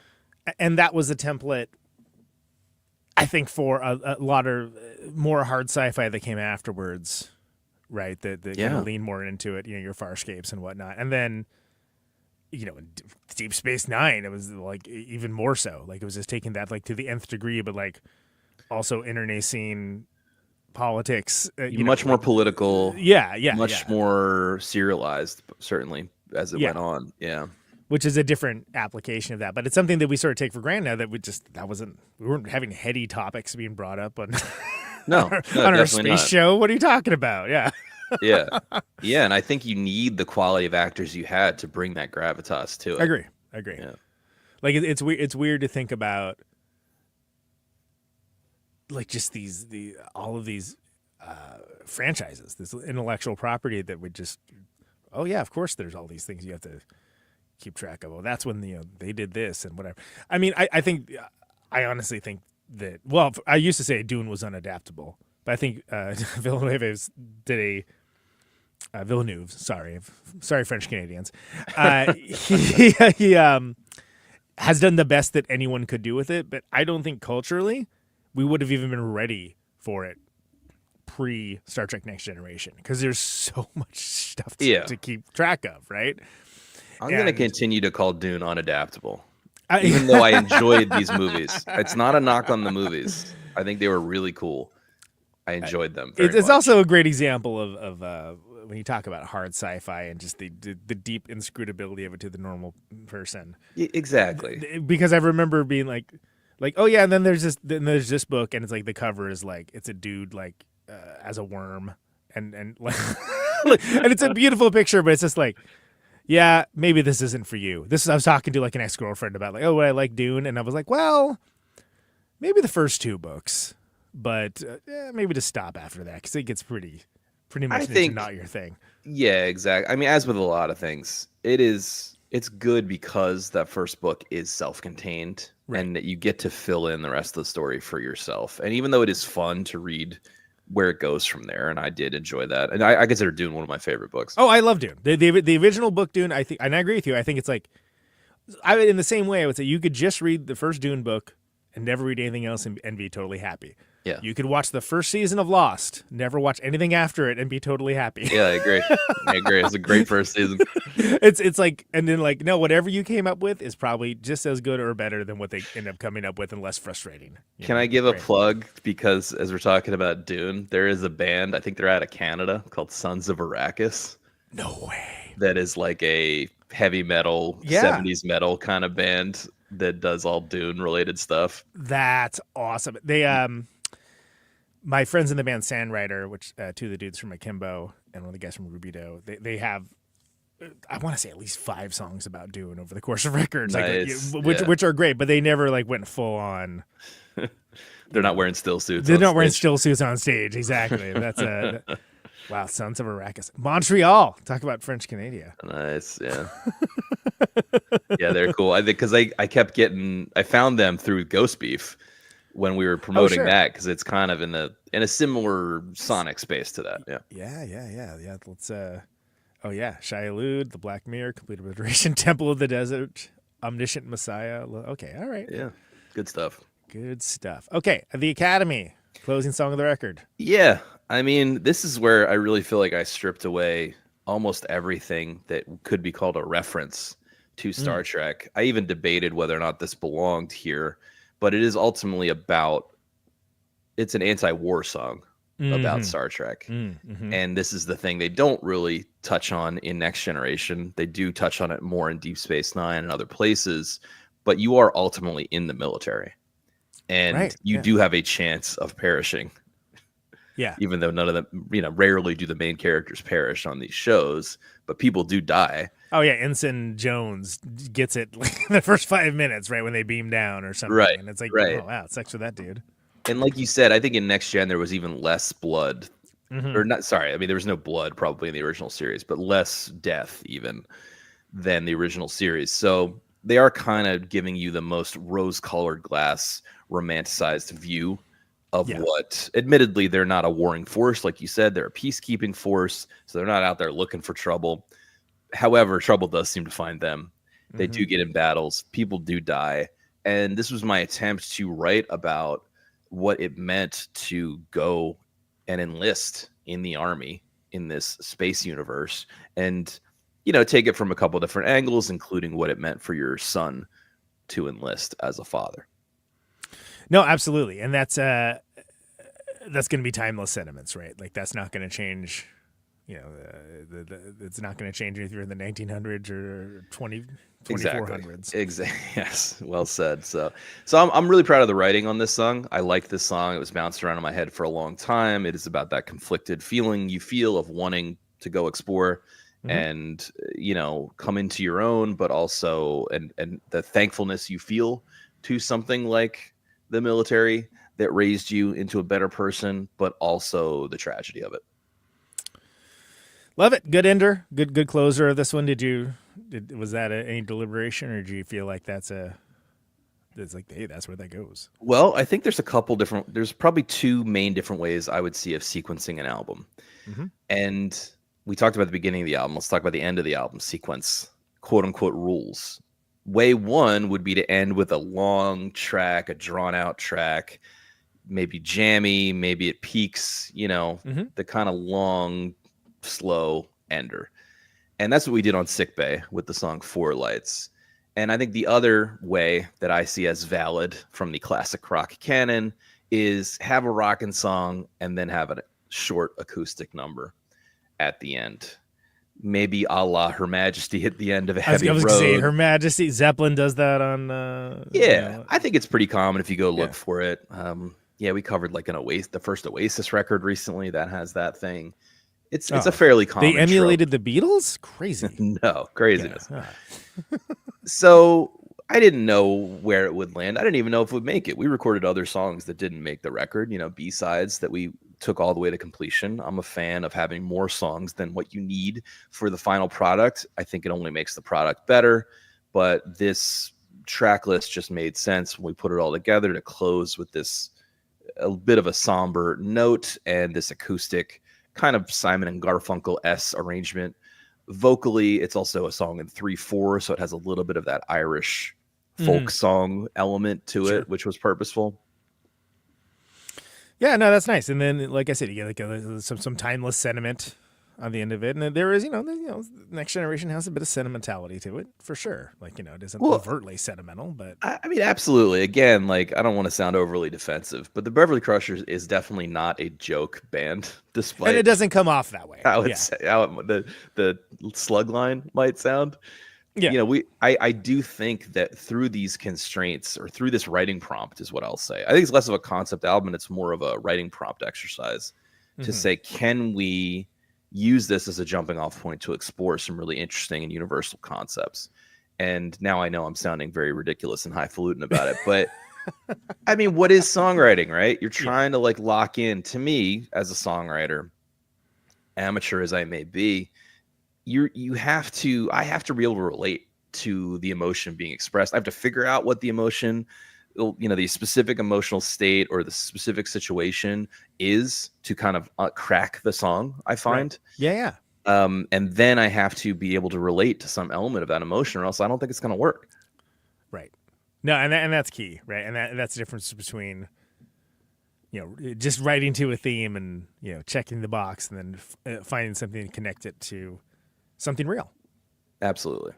That's very important to me. Awesome. All right. So here it is. Enterprise. That's Hell yeah. Tell me about this album cover. This is yeah, it's pretty badass, dude. Yeah, we worked with an artist we also met online. He's based out of Brazil. His name's Eric Solar. Yeah. And we worked with him on this concept, which is the Enterprise as a disco ball. People having a good time. And he's clearly a Star Trek fan because without much prompting, he put a lot of little references in here. Great. We got someone playing the trombone like Riker. Of course, we have the Geordi visor up front. We have the guy in the weird onesie short skirt uniform, which was a thing I think in the original series. Yeah. On the you got a Ferengi getting down in the background. You got a Ferengi getting down, and it's a nice fold out too to the back cover. And on the back cover, there's a guy because it's a gatefold, right? So it's one long landscape. There's a guy playing the flute, which is a reference to Picard's flute playing adventures. That's right. Yeah. Yeah, so a lot of fun references. Our goal here. Listen, I do understand a few things about marketing, and one thing I understood was that the title and the cover need to read instantly as Star Trek. Yeah, and you get the font right, so that helps. And it's like, exactly. You know what you're getting into. So, and we didn't mention it, but I also liked that Enterprise, the double meaning of the work of being in a band and making a record. It's an enterprise. That's right. That's what I was trying to get across there. So I liked that. That's real as hell. That bit of double meaning there. So there you go. That's Enterprise with Beverly Crushers. That's awesome. I love hearing all the in-depth stuff on that. Hopefully people pick it up. I'm going to put it into the show notes, the Bandcamp link. That's probably the best place for people to Yes, absolutely. give you money for it before they go to the walled gardens where you get we micro got pennies. vinyl records over there. We got all kinds of cool shit.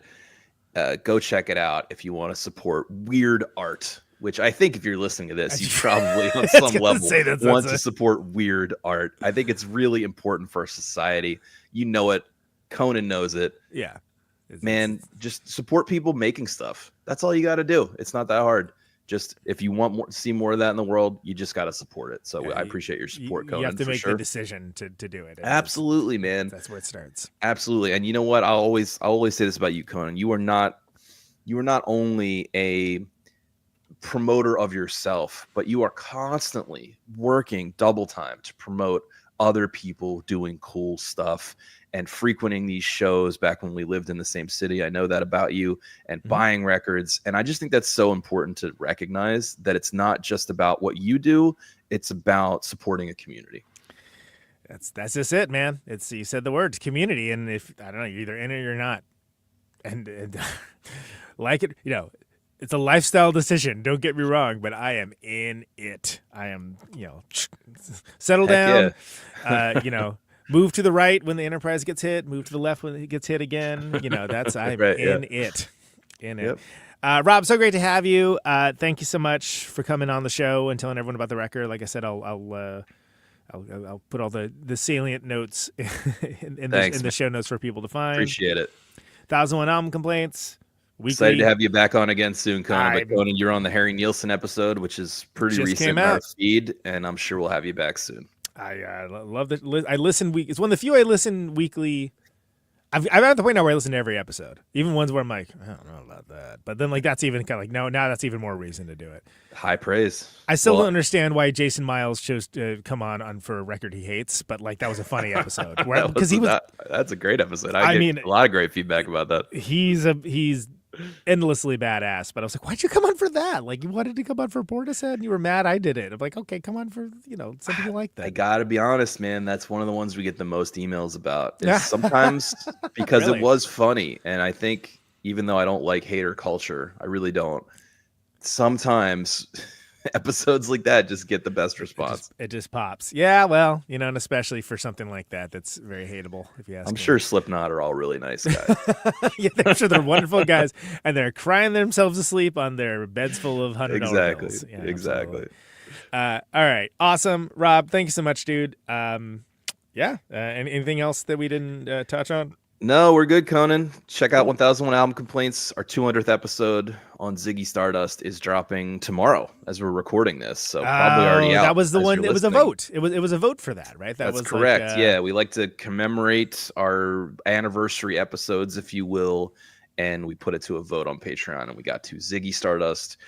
Spoiler alert, personal favorite of mine, personal hero of mine. So it was very exciting to dive into that. Yeah, dude, likewise. That's one that well, I would recall that somebody in the band were driving around I just made I threw the record on, and I was like, oh man, I love this record so much. And they were like, you like David Bowie? Oh, we had no idea. And I'm like, okay, it's called glam, baby.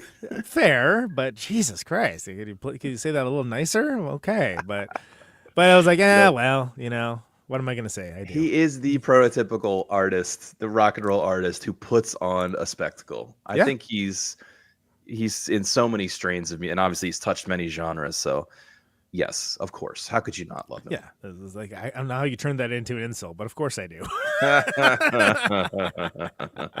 Anyway, can't wait for that. It's gonna be great. Rob, thanks so much.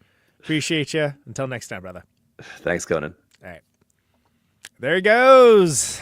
Rob Kassees, Beverly Crushers, 1001 Album Complaints. Let's actually hear something off of the record, which you should pick up on Bandcamp.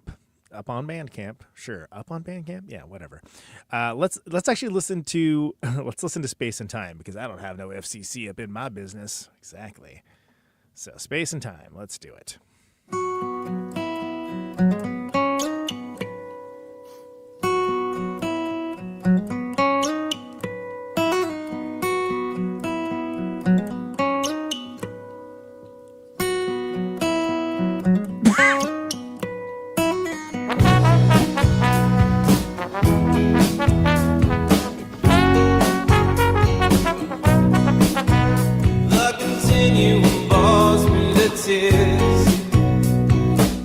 I'm not getting any older. I need something to pass the years, teaching lessons to the captain and the soldier. I can clap my hands, rewrite the past, give you a second chance. Oh, I'm taking your whole life to try. I'm not sure you're getting better. Sure you're out here racking up the miles, spreading nonsense that no one will remember. I've been around the block. I run my errands in the Gamma Quadrant.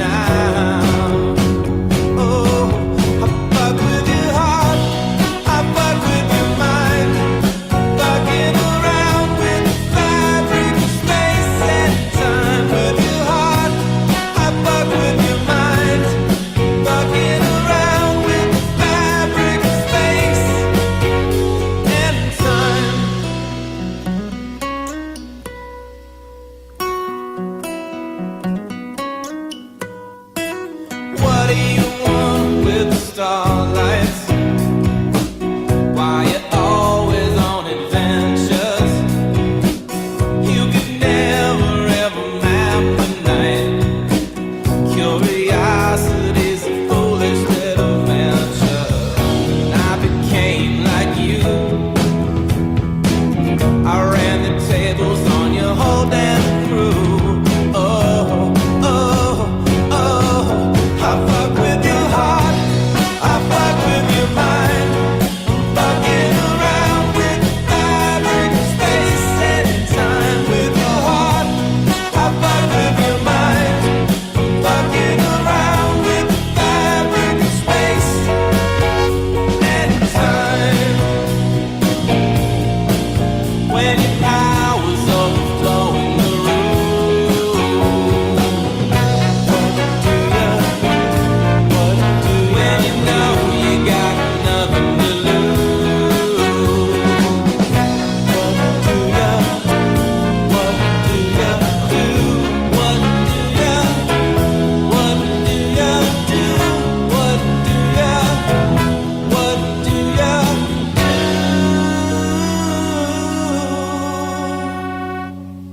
I fuck with your heart, I fuck with your mind, fucking around with the fabric of space and time. With your heart, I fuck with your mind, I'm fucking around with the fabric of space and time. With your heart, I fuck with your mind, fucking around with the fabric of space and time. With your heart, I fuck with your mind, fucking around with the fabric of space and time.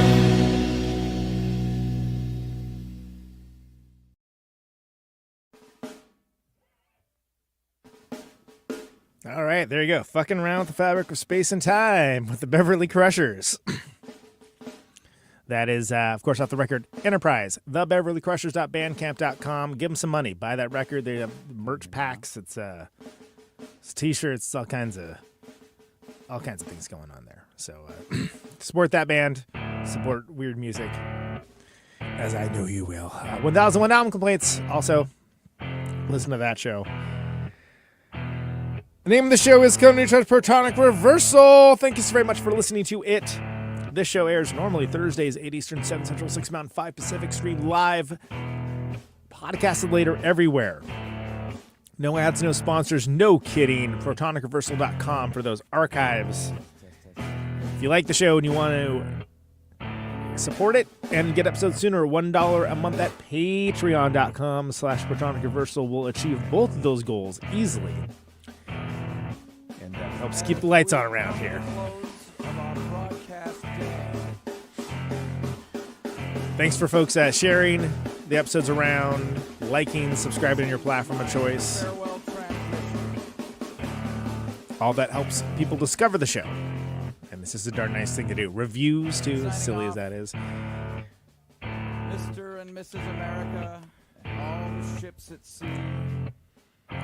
Coming up, Brian Giles of Red Fang, one of the longest gaps between appearances in the history of this show, because he was on episode 7 of Red Fang. So looking forward to that. And then Secret Friends stuff. So check out that new Secret Friends record. Show will be back at the end of April with some cool stuff there as well. So neutronfriends.bandcamp.com for Way of the Neutron.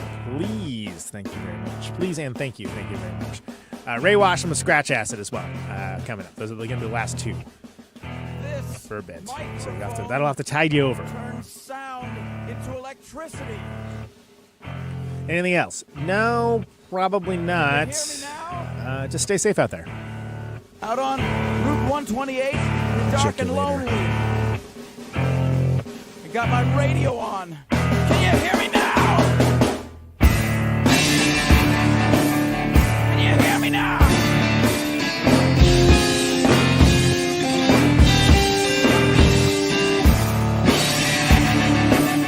Can you hear me now?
welcome to my top 10.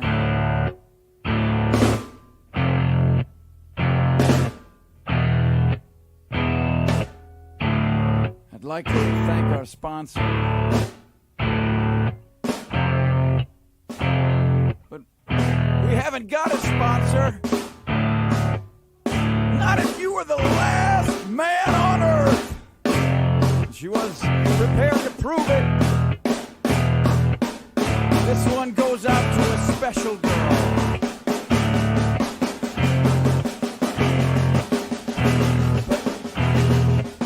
But there is no special girl.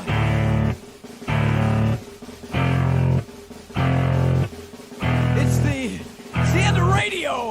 The last announcer plays the last record. The last what? Leaves the transmitter. Circles the globe in search of a listener. Can you hear me now? Can you hear me now?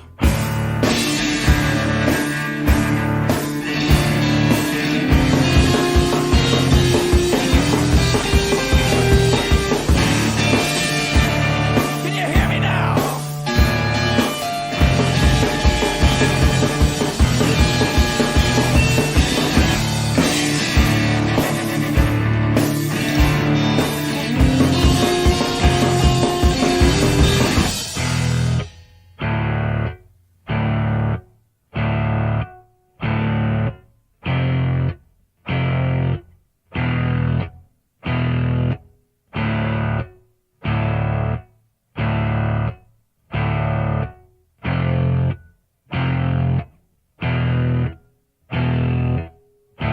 Really broadcasting if there's no one there to receive. It's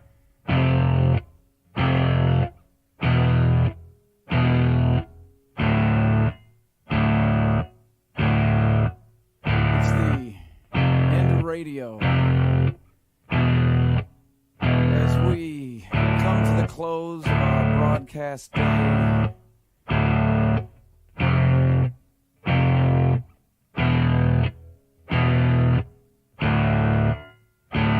my radio on.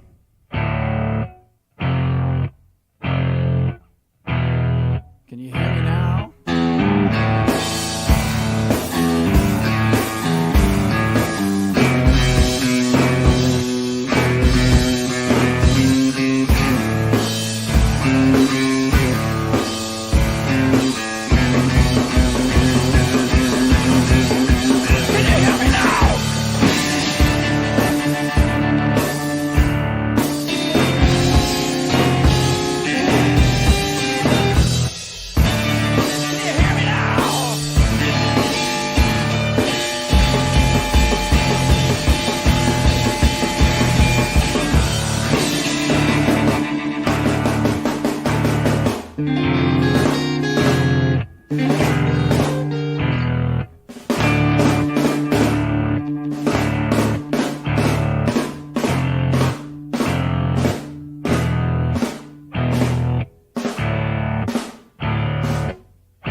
emergency? Hey, hey! This is a real goddamn emergency!